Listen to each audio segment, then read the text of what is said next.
안녕하십니까. 저는 부부 심리 및 관계 신경과학 분야에서 지난 20년 넘게 수많은 내담자들을 만나온 심리 분석 전문가 이서연 박사입니다. 왜 사랑한다는 당신의 그토록 진심 어린 노력이 유독 아내에게는 그저 의무감으로만 느껴지는지 그 근본적인 이유를 아십니까? 이것은 단순히 육체의 기술에 대한 이야기가 아닙니다. 이것은 닫혀버린 마음의 문을 여는 뇌과학과 호르몬에 대한 이야기입니다. 오늘 제 이야기가 당신의 남은 인생을 바꿀 열쇠가 될 것이라 확신합니다. 시작하기 전에 구독과 좋아요, 그리고 알림 설정까지 부탁드립니다. 이 채널을 유지하는 큰 힘이 됩니다. 저는 지난 20년간 제 진료실에서 수천 쌍이 넘는 부부들을 상담해 왔습니다. 특히 결혼한 지 20년, 30년이 훌쩍 넘으신 중장년 부부들에게서 저는 아주 놀랍고도 슬픈 간극, 즉 친밀감의 불협화음을 발견하곤 합니다. 그것은 바로 남편분들의 압도적인 자신감과 아내분들의 깊은 실망감 사이의 격차입니다. 남편분들은 한결같이 그리고 아주 억울하다는 듯이 이렇게 말씀하십니다. 박사님, 저는 제 아내의 몸을 누구보다 잘 압니다. 우리가 함께 산 세월이 얼만데요. 어디를 만지면 좋아하는지, 어떤 순서를 선호하는지 저는 다 꿰고 있습니다. 저는 제 나름대로 최선을 다해서 아내를 사랑하고 매일같이 표현하고 있다고 생각합니다. 하지만 저는 같은 부부의 아내분에게 따로 조용한 공간에서 여쭤보면 전혀 다른 때로는 완벽하게 정반대의 대답이 돌아오는 것을 수없이 경험했습니다. 남편은 매번 똑같아요. 항상 똑같은 순서, 똑같은 부위만 만지죠. 솔직히 이제는 남편의 손이 어디로 향할지 눈을 감고도 심지어 다른 생각을 하면서도 정확히 알 수 있어요. 그래서인지 아무런 기대가 되지 않습니다. 설렘이라는 감정은 사라진 지 정말 오래입니다. 그냥 빨리 이 시간이 끝나면 좋겠다는 생각, 또 의무 방어전을 치러야 한다는 생각만 듭니다. 여러분, 이것이 얼마나 비극적이고도 안타까운 엇갈림입니까? 남편은 최선을 다해 사랑하고 있다고 굳게 확신하는데 아내는 절망하고 있습니다. 도대체 왜 무엇이 잘못되어서 이런 끔찍한 일이 우리 부부들 사이에서 벌어지고 있는 것일까요? 그 정답은 멀리 있지 않습니다. 바로 우리 뇌의 놀라운 작동 방식 그 안에 숨어 있습니다. 현대 신경과학에서는 이 현상을 감각 적응 또는 습관화 (habituation)라고 부릅니다. 우리 인간의 뇌는 우리가 상상하는 것보다 훨씬 더 효율적인 기관입니다. 그래서 똑같은 자극이 똑같은 순서로, 똑같은 강도로 반복적으로 들어오면 뇌는 더 이상 그것을 중요한 신호로 인식하지 않고 주의를 기울이지 않게 됩니다. 즉, 그 자극을 무시하기 시작하는 것입니다. 예를 들어 설명해 보겠습니다. 여러분이 처음 지금 사시는 새 집으로 이사를 갔을 때를 떠올려 보십시오. 냉장고가 웅 하고 돌아가는 그 특유의 저주파 소리, 벽시계에 째깍하는 초침 소리, 창문 밖에서 희미하게 들려오는 자동차 소리나 사람들의 말소리, 그 모든 소리가 처음 며칠간은 아주 예민하게 당신의 신경을 거슬렀을 겁니다. 하지만 불과 일주일 안이 빠르면 사나흘만 지나면 그 모든 소리가 어떻게 됩니까? 완벽하게 배경소음으로 사라집니다. 여러분의 귀가 고장 난 것이 아닙니다. 여러분의 뇌가 저 소리는 내게 해롭지도 중요하지도 않은 반복적인 신호구나 라고 판단하고 그 신호를 차단해버리기 때문입니다. 이것이 습관화입니다. 여러분의 아내의 몸에서도 지난 수십 년간 정확히 똑같은 일이 벌어지고 있었습니다. 결혼 초기 혹은 그 뜨거웠던 연애 시절, 당신의 그 서툴지만 진심이 담긴 손길은 아내에게 세상을 다 가진 듯한 전율이었을 겁니다. 하지만 10년, 20년, 30년 동안 매번 똑같은 패턴, 즉 키스, 어깨, 가슴, 그리고 아래로 이 너무나도 익숙하고 예측 가능한 경로가 수백 번, 수천 번 반복되면서 아내의 뇌는 당신의 그 애정 표현을 더 이상 설렘의 신호가 아니라 예측 가능한 일상의 한 부분으로 혹은 처리해야 할 일과로 분류해 버린 것입니다. 그래서 당신이 아내에게 다가가 그 익숙한 입맞춤을 시작하는 바로 그 순간, 아내의 뇌는 흥분 회로를 켜는 대신 아, 오늘도 그 순서구나. 보아하니 한 15분 정도면 끝나겠네 하는 인내 모드 혹은 방어 모드로 스스로를 전환해 버립니다. 이것이 바로 지난 수십 년간 당신의 진심 어린 노력이 계속해서 배신당해온 진짜 이유입니다. 여러분의 사랑이 식어서도 아니고 나이가 들어서도 아니며 당신에게 매력이 없어져서도 아닙니다. 단지 아내의 뇌가 당신의 그 예측 가능한 패턴의 극심한 지루함을 느끼고 있을 뿐입니다. 그렇다면 이 지긋지긋한 습관화의 굴레를 깨뜨릴 근본적인 해결책은 무엇일까요? 많은 남편분들이 이 지점에서 더 강한 자극 혹은 새로운 기술을 배워야 한다고 오해하십니다. 절대 아닙니다. 그것은 젖은 장작에 그저 더 큰 성냥불을 들이대는 것과 같습니다. 불은 붙지 않습니다. 근본적인 해결책은 불의 크기가 아니라 접근 방식의 완전한 전환입니다. 간단합니다. 예측 불가능성을 되살리는 것입니다. 아내의 뇌가 전혀 예상하지 못한 곳에서 시작하고 전혀 예측할 수 없는 순서로 진행하며 그녀 스스로도 몰랐던 잊고 지냈던 새로운 감각의 지도를 다시 그려나가는 것입니다. 이것이 점화 확산 집중의 3단계 법칙을 관통하는 핵심 철학입니다. 하지만 저는 오늘 여러분께 자극적인 기술을 알려드리지 않을 것입니다. 저는 의사로서 그리고 관계심리 전문가로서 그보다 훨씬 더 근본적이고 중요한 신경 생리학적 원리를 설명해 드리고자 합니다. 왜 아내의 몸이 긴장하는지, 그리고 어떻게 그 긴장을 풀고 이완 상태로 이끌 수 있는지 말입니다. 이것은 부부 관계뿐만 아니라 모든 인간관계의 핵심이기도 합니다. 우리의 자율신경계는 두 가지 모드로 나뉩니다. 하나는 교감신경, sympathetic nervous system입니다. 이것은 싸움 도피 반응의 신경계입니다. 위기 상황, 스트레스 상황 혹은 목표를 달성해야 할 때 활성화됩니다. 심장이 빨리 뛰고 근육이 긴장하며 호흡이 가빠집니다. 다른 하나는 부교감 신경 parasympathetic nervous system입니다. 이것은 휴식 소화 반응의 신경계입니다. 우리가 완전히 안전하고 편안하며 이완된 상태일 때 활성화됩니다. 심장이 천천히 뛰고 근육이 부드러워지며 호흡이 깊어집니다. 진정한 친밀감과 정서적 유대감, 사랑의 감정은 반드시 이 부교감 신경이 활성화된 상태에서만 일어날 수 있습니다. 자, 이제 아내의 입장에서 생각해 보십시오. 남편이 예측 가능한 목표 지향적인 패턴으로 다가옵니다. 아, 오늘도 그 의무를 다해야 하는구나 라는 부담감이 생깁니다. 이것은 아내의 뇌에 스트레스로 작용합니다. 그 순간 아내의 몸은 교감 신경 스위치를 켜버립니다. 심장은 불쾌하게 빨리 뛰고 어깨와 등 근육은 자신도 모르게 긴장합니다. 이것은 전투를 준비하는 태세이지 사랑을 받아들일 태세가 아닙니다. 이런 긴장 상태의 아내에게 남편이 아무리 사랑한다고 말하며 열심히 노력한들 그것은 아내에게 소음이나 압박으로밖에 느껴지지 않는 것입니다. 젖은 장작에 불이 붙지 않는 이유 바로 이것입니다. 아내의 몸이 교감신경에 지배해 즉 젖어 있는 상태이기 때문입니다. 그렇다면 해결책은 명확합니다. 남편의 첫 번째 임무는 아내의 몸이 부교감신경 스위치를 켜도록 즉 완전한 이완과 정서적 안정감의 상태로 천천히 그리고 부드럽게 안내하는 것입니다. 마른 장작을 준비하는 점화 단계가 필요한 이유입니다. 하지만 이 점화 단계보다 더 근본적인 문제가 우리의 60대, 70대 부부들에게는 존재합니다.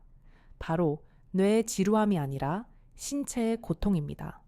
이것은 심리학의 영역이 아닌 산부인과와 가정의학의 영역입니다. 많은 남편분들이 간과하시는 가장 치명적인 변화, 바로 아내의 폐경, 메노파우스입니다. 폐경이란 단순히 월경이 끝나는 사건이 아닙니다.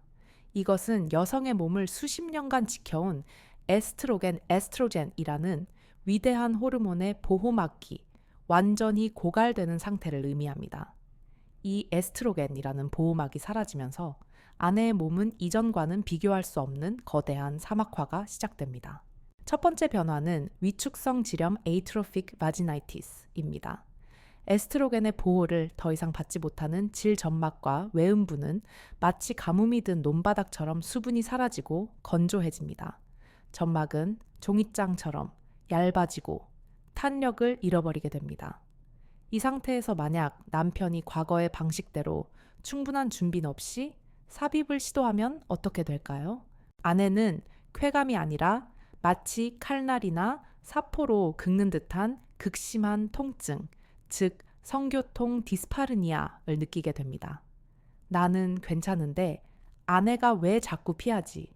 그것은 아내가 당신을 사랑하지 않아서가 아니라 그 행위 자체가 너무나도 고통스럽기 때문입니다. 단, 한 번의 고통스러운 경험은 트라우마로 남아 아내는 그 다음의 모든 손길을 두려워하고 거부하게 됩니다. 두 번째 변화는 정서적 변화입니다.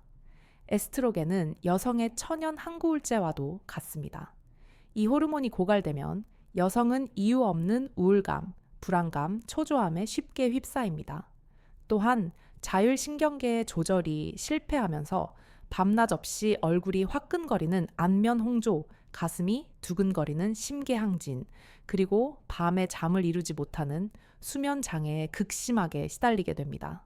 몸도 아프고 마음도 힘든데 남편의 기계적인 요구를 받아들일 여유가 없는 것입니다. 이것이 바로 비극적 오해의 완성입니다. 남편은 자신의 남성성을 증명하고 싶어 합니다. 수행불안. 아내는 육체적 고통과 정서적 혼란 때문에 그 누구의 손길도 두렵습니다. 남편은 아내의 거부를 나를 사랑하지 않는 증거로 오해하고 좌절합니다. 아내는 남편의 요구를 나의 고통을 무시하는 이기심으로 절망하고 마음의 문을 닫습니다. 이렇게 서로의 진심과는 아무런 상관없이 호르몬이라는 생물학적 변화에 대한 서로의 무지우즈가 두 사람 사이에 절대로 돌이킬 수 없는 벽을 만드는 것입니다. 그렇다면 이 지독한 사막화를 그저 바라만 보고 있어야 하는 것일까요? 이 절망적인 상황을 해결할 방법은 정말로 없는 것일까요? 아닙니다. 분명히 있습니다. 저는 산부인과 의사로서 이 갱년기를 끝이 아니라 제2의 사춘기라고 부릅니다. 새로운 변화에 새롭게 적응하고 슬기롭게 대처해야 하는 인생의 중요한 전환점입니다. 그 해결책을 지금부터 단계별로 제시해 드립니다. 1단계 점화, 신경학적 안전신호 보내기. 이제 우리는 점화의 진짜 의미를 압니다. 그것은 흥분이 아니라 안전입니다. 교감신경 긴장을 끄고 부교감신경 이완을 켜는 것입니다. 이를 위해 앞서 말한 습관화를 깨는 예측 불가능성이 필요합니다. 절대로 익숙한 순서대로 다가가지 마십시오. 성감대라고 알려진 모든 부위를 철저히 무시하십시오. 가슴이나 엉덩이가 아닌 아내의 뇌가 전혀 예측하지 못한 안전한 부위들, 예를 들어 손바닥, 어깨, 목덜미, 발바닥에서부터 시작해야 합니다. 예를 들어 아무런 의도 없이 그저 텔레비전을 보면서 아내의 손바닥을 당신의 따뜻한 엄지손가락으로 지그시 마사지해 주십시오. 손은 뇌의 감각 지도에서 가장 큰 영역을 차지하는 부위 중 하나입니다.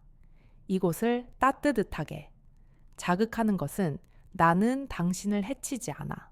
나는 당신을 돌보고 있어. 라는 가장 강력한 비언어적 신호를 아내의 뇌에 직접 전송하는 행위입니다. 많은 아내분들이 그날 남편이 그냥 손만 잡아주었는데 마음이 다 녹았다고 말하는 이유입니다. 이것이 옥시토신, 옥시토친, 분비의 시작입니다. 목덜미의 따뜻한 숨결, 쇄골의 가벼운 터치, 어깨에서 팔꿈치까지 천천히 쓸어내리는 느린 손길.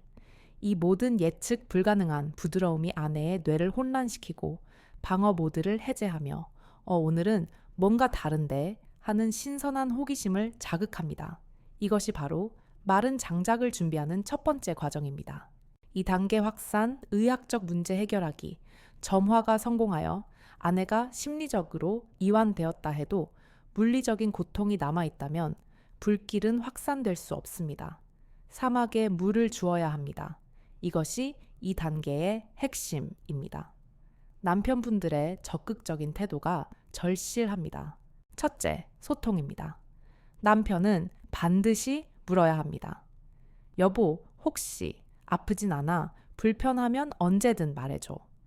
이 한마디가 모든 것을 바꿉니다. 아내는 자신의 고통을 이해받고 존중받고 있다고 느끼며 심리적 장벽의 절반이 무너져 내립니다. 둘째, 의학적 도움입니다. 성교통은 참는 병이 아닙니다. 치료하는 병입니다. 윤활제 러브젤 사용을 절대로 부끄러워하거나 자존심 상해하지 마십시오. 그것은 기능의 상실을 의미하는 것이 아닙니다. 사랑하는 아내의 고통을 줄여주기 위한 가장 지혜롭고 현명한 배려입니다. 오히려 남편이 먼저 여보, 이걸 쓰면 당신이 덜 아플 것 같아 라고 준비해 주는 모습에서 아내는 더 큰 사랑과 신뢰를 느낄 것입니다. 여기서 바셀린에 대한 오해를 반드시 짚고 넘어가야 합니다. 바셀린은 절대 사용하면 안 됩니다. 바셀린은 석유에서 추출한 지용성 지롱식 기름입니다. 물에 전혀 씻기지 않습니다. 그 잔여물이 여성의 질 내부에 남아 세균이 번식할 최적의 환경을 제공하여 심각한 질염이나 골반염을 유발할 수 있습니다. 또한 콘돔을 녹여 손상시킬 수 있습니다. 반드시 약국이나 온라인에서 판매하는 인체에 무해한 수용성 슈이롱식 윤활제 젤을 사용하십시오. 이것은 물로 아주 깨끗하게 씻겨 나갑니다. 위생적이고 안전하며 피부 자극이 없습니다. 이것이 비뇨의학과와 산부인과 전문의들의 공식적인 권고입니다. 만약 윤활제만으로 해결되지 않을 정도로 건조증과 통증이 심각하다면 남편이 아내의 손을 잡고 산부인과에 함께 가주십시오. 전문의의 정확한 진단해 질 점막을 다시 촉촉하고 탄력 있게 되돌릴 수 있는 안전한 국소 여성 호르몬 연고나 질정을 처방받을 수 있습니다. 이 이학적 배려야말로 100마디, 사랑한다는 말보다 더 강력하게 아내의 마음을 움직일 것입니다. 불길이 번질 수 있도록 젖은 장작을 말리고 사막에 물을 준 것입니다. 쌈 단계 집중 기술이 아닌 교감으로 1단계에서 심리적 안전을 확보하고 2단계에서 육체적 고통을 제거했다면 이제 비로소 친밀감에 집중할 시간입니다. 여기서 집중이란 자극적인 기술이나 오르가슴에 집중하라는 뜻이 아닙니다. 파트너의 감각과 호흡에 집중하라는 뜻입니다. 여기서 가슴에 대한 오해를 풀어야 합니다. 남성 99%가 가슴을 움켜쥐고 주무릅니다. 이것은 폐경 이후의 여성에게는 고통일 수 있습니다. 가슴의 진짜 역할은 흥분이 아니라 이완입니다. 따뜻하게 든 손바닥 전체로 가슴 전체를 부드럽게 감싸 안아 온기를 전달하는 것이 핵심입니다. 이 따뜻함과 안정감이 옥시토신 분비를 극대화시킵니다. 유두는 디저트입니다. 처음부터 공략하는 것이 아니라 가슴 전체가 충분히 이완되고 따뜻해졌을 때, 그때 비로소 아주 부드럽게 다루는 게였습니다. 삽입에 집착하지 마십시오. 중장년의 부부 관계는 삽입이 전부가 아닙니다. 오히려 삽입 없이 1단계와 2단계의 충분한 신체적 교감만으로도 두 분 모두 만족스러운 정서적 충만감을 느낄 수 있습니다. 목표를 버리는 순간 남편의 수행 불안도 사라지고 아내의 의무감도 사라집니다. 그 자리에 비로소 진짜 친밀감과 사랑이 싹 트는 것입니다. 이 변화를 무시하고 과거의 방식만 고집할 때 발생하는 폐해는 심각합니다. 완전한 섹스리스 섹스레스 부부가 됩니다. 이는 단순히 잠자리가 없다는 것을 넘어 정서적, 유대감의 완전한 단절을 의미합니다. 수십 년을 함께 살아온 두 사람이 한 집에 사는 룸메이트로 전락하는 것입니다. 서로에게 원망과 불만이 쌓이고 이는 일상의 모든 대화에서 가시가 되어 박힙니다. 결과적으로 황홍이의 극심한 고독감과 우울증을 경험하게 됩니다. 이것은 성싱의 문제가 아니라 노후의 정신건강과 삶의 질 전체의 문제입니다. 결론을 말씀드리겠습니다. 중장년 부부관계의 핵심은 기술이 아닌 태도입니다. 자극이 아닌 안전감입니다. 수행이 아닌 교감입니다. 지난 30년간 통했던 방식은 이제 버리십시오. 아내의 몸은 변했습니다. 이제 당신도 변해야 합니다. 아내의 고통에 공감하고 그것을 의학적으로 해결하기 위해 함께 노력하며 결과에 집착하지 않고 과정으로서의 따뜻한 친밀감에 집중하십시오. 그것이야말로 60대, 70대에 비로소 누릴 수 있는 가장 성숙하고 아름다운 사랑의 방식입니다. 오늘 제 이야기가 사랑은 있지만 방법을 몰랐던 많은 부부들에게 새로운 희망과 용기가 되었기를 바랍니다.